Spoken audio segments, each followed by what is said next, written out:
we're going to be learning how to constrain a sketch within Fusion 360. In order to complete this activity, you're going to need a file from Canvas to open up in Fusion.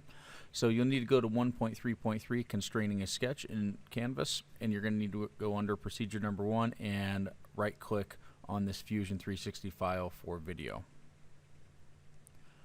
Now when you do that, it's going to show up in the bottom left-hand corner in your downloads. If you click the little up arrow and hit Show in Folder, it's going to take you to that. If this isn't here for some reason, you can just open up your File Explorer and go to your downloads. It'll be located there, so I'm going to hit Show in Folder.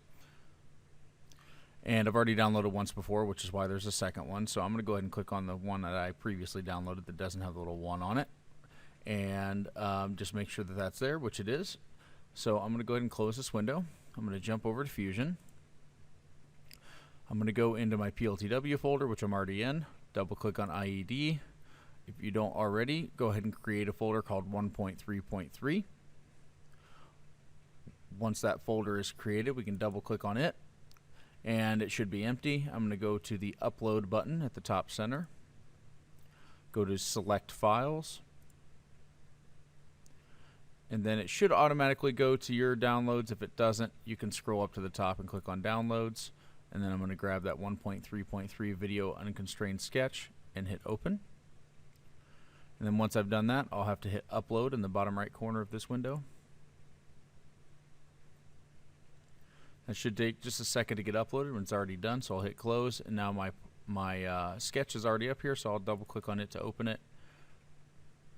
And now my sketch that I need to complete this part of the activity is open in Fusion 360.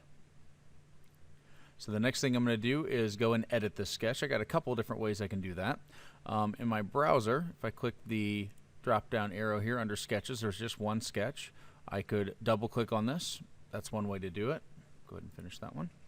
I can right click on that sketch and edit sketch. That'll do the same thing.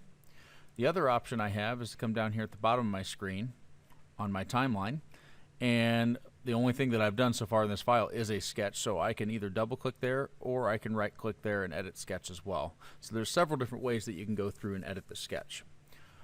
If for some reason you don't see anything, you open the file and it looks like this, it's possible that the sketch is hidden, so we just want to go to that sketch and click on the little eyeball next to it to unhide it so that we can actually see it. And then I'm going to right click and edit sketch. So our goal here is that we're going to change all of these different sketch features solely by using the constraints panel. We're not going to use any actual numerical dimensions to do it. So the first thing I want to do is on this bottom left hand corner, I'm going to go ahead and zoom in a little bit. I want to turn this shape into a square. So there's a lot of different ways we can approach this, but if we look at our constraints panel, we have some different options. We have horizontal and vertical. We have coincident, which we'll talk about in a bit. We have tangent constraint. We have an equal constraint. We have a parallel constraint, perpendicular, a fixed constraint, which just fixes a specific object in one place. We have a midpoint constraint, concentric, collinear, and then we have symmetry and curvature as well, which those are a little more advanced. We'll get into those a little later. So first thing is you really just need to think about this from the perspective of geometry and what is true about a square. Well, for a square, it means that all sides are equal and that they're parallel to one another. The left and right side are parallel to one another and the top and bottom are parallel to one another. And generally that they're going to sit horizontal and vertical. So all those things I just mentioned, not all of them, but most of them fall within these constraints. There's horizontal and vertical, there is parallel, and then perpendicular as well kind of plays into that. So for me, the first thing I want to do, if you look at this bottom line, it is not completely horizontal. So I'm going to go ahead and grab my horizontal vertical constraint. I'm going to click on that bottom line, and that's going to pull that and show that constraint there that it's perfectly horizontal. The next thing I'm going to do is grab my perpendicular constraint, and I'm going to click on that bottom line I just selected previously, and then I'm going to click on this vertical line here. And that's going to pull those two lines so that they are perpendicular to one another. Now that bottom one will not rotate at all because it's constrained to be horizontal. And this left edge is now sitting completely vertical in the air because it's perpendicular to this bottom edge, and this bottom edge is horizontal. So the next thing I can do is I can grab the parallel constraint, and I'm going to click on that left edge and then this right line. And that's going to pull those into parallel. And then I'm going to use the parallel constraint again, click on that bottom edge, and click on that top edge. And now that pulls the bottom and top edge completely parallel. Now the only problem is this is not a square because all the sides are not equal. So I'm going to go and grab my equal constraint. I'm going to click on this top edge, and I want to make that equal to the right side. And now that I've added those, it pulls all those lines or sides into the same length. They are all perpendicular to one another. Top and bottom and left and right are parallel to one another, and that is a completed square. So we've made a completed square without having to use any numerical dimensions. Now if I wanted to make this square a specific size, I could come in, hit D on my keyboard for the dimension command, and I could click on one of these lines and I could make that, let's say, 1.5. When I do that, it pulls all of those sides into that 1.5 inch length because they're fully constrained to one another and they have to stay parallel and perpendicular and equal. So that makes it a lot easier when you're sketching to put all those constraints in, and then you only have to put in one numerical dimension instead of 4 potentially. And now if I come back to edit this later, instead of changing 4 different dimensions for every single side, or at least 2, I can just click on the one dimension and change it, and it updates the entire shape, which is really convenient. So now I can move over to the next part of my sketch. If you have a mouse in front of you, if you hold the scroll wheel in the middle, that allows you to pan. So I'm just going to click and pan on over there. If you don't have that, you can click on the pan button here in the bottom toolbar and use that to pan over. But I have a couple things that I want to do. First thing I want to do is I want to make each end of these lines connect to one another. I want them to be constrained so they're connected. And I'm going to hit escape to get out of my dimension command. And to do that, I'm going to go to my constraints here, and I'm going to grab the coincident constraint, which is the second option up here in the panel as well. And that constrains 2 points so that they are connected to one another. So I'm going to grab this, the endpoint, not the line, but the endpoint of this line on the bottom right, and then the endpoint of this line here. And that is going to constrain those together. So now if I escape out of this, I can move these around all day long, but the point that itself never disconnects. It's going to stay connected.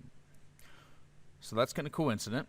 And then I'm going to bring in this circle over here, and I want to make this circle tangent to this line.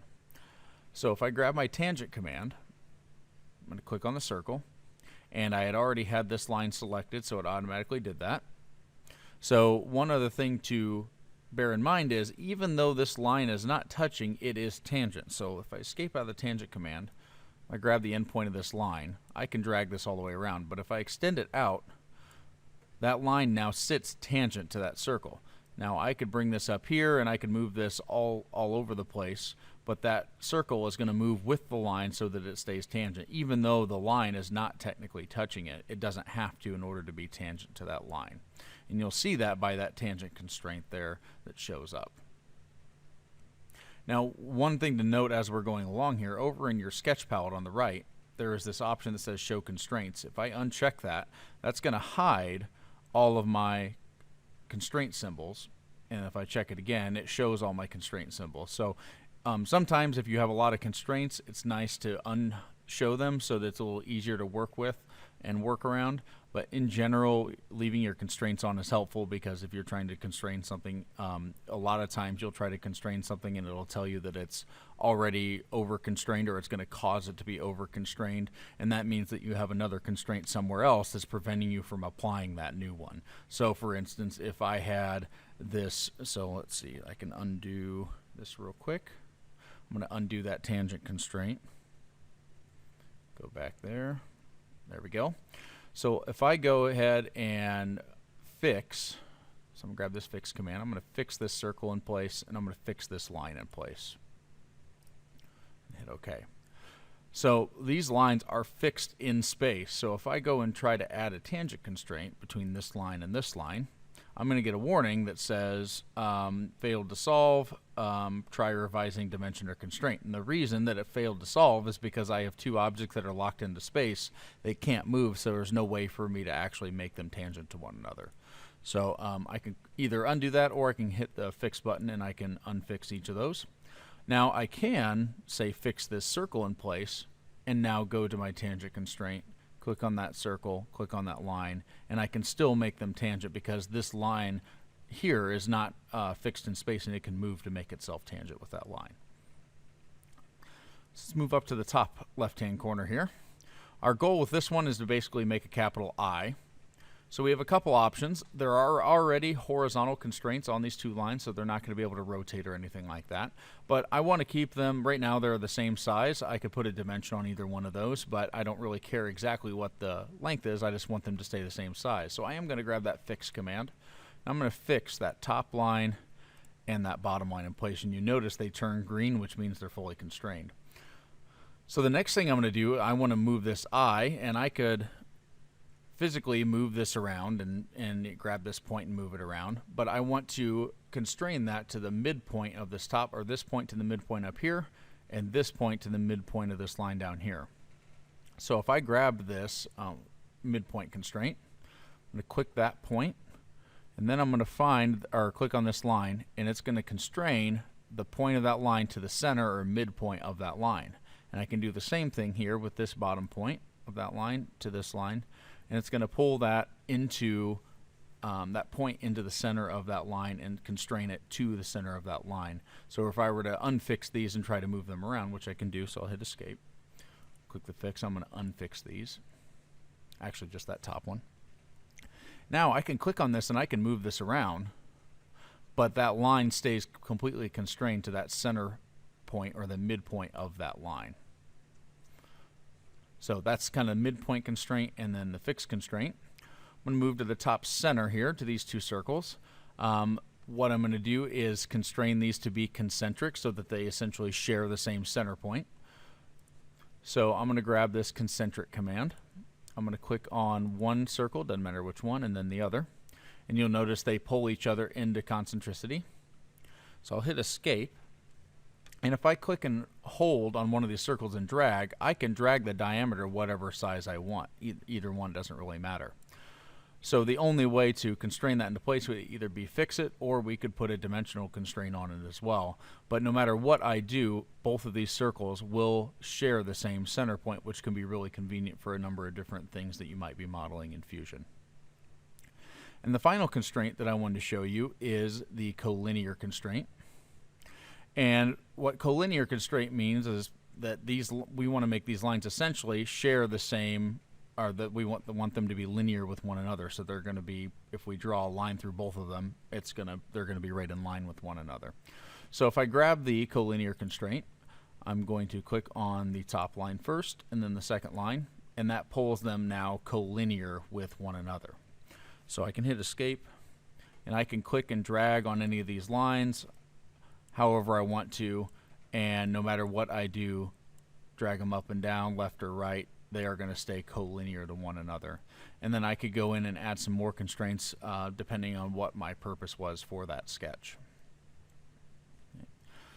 So now I've gone through and I have looked at all the different types of constraints with the exception of symmetry and curvature, which we'll get to later, but all the basic constraints we have used in some capacity and something that you're going to need and want to use moving forward within the sketch environment in Fusion 360. Now that you have your sketch completed, you're going to want to export an image of your completed sketch that shows all of your constraints. So we do have to stay with the sketch being edited. We cannot finish the sketch because if you see, when we finish the sketch, all of our constraints symbols disappear. So we want to make sure that we are editing that sketch so we can see all those constraints, and make sure that the show constraints button is also clicked over here so we can see all those. I am going to zoom in so I get a nice view of my sketch. It will not cover up anything with your sketch palette and things like that, so those are not going to show up in the image. I'm going to zoom in something like this. I'm going to go up to the File option and do Capture Image, and this is going to capture an image of the current graphics window. I'm going to leave it with the current document window size, and all the other options will stay the same. So I'll hit OK. And I'm going to change the name to Video Unconstrained Sketch to Video Constrained Sketch. And then Image. I want to change this from a PNG to a JPEG. And I want to check both the save to a project in the cloud and then also save to my computer. So you want to make sure that the project in your cloud is your 1.3.3 folder, which it's defaulting to because that's where I saved my sketch last, so that's good. If it's not, you can hit this drop down and change it to that folder. And then I want this to my downloads, or to save to my downloads on my computer. If it doesn't say downloads there, I can hit the 3 little dots next to it, and then I can go and scroll up to my downloads folder and hit save, and it'll use that downloads folder there to save your files. Then I can go ahead and hit save. Once I have hit saved, it will take a minute for it to show up in your 1.3.3 folder. You can see the upload is going on there now. It looks like it's finished and it's asking me to refresh. So when I refresh, my image is going to show up here in my folder. And then I can go to my File Explorer and my downloads. And the very top option should be my Video Constrained Sketch image. And I need to take this image and upload that to Canvas as a submission for the assignment.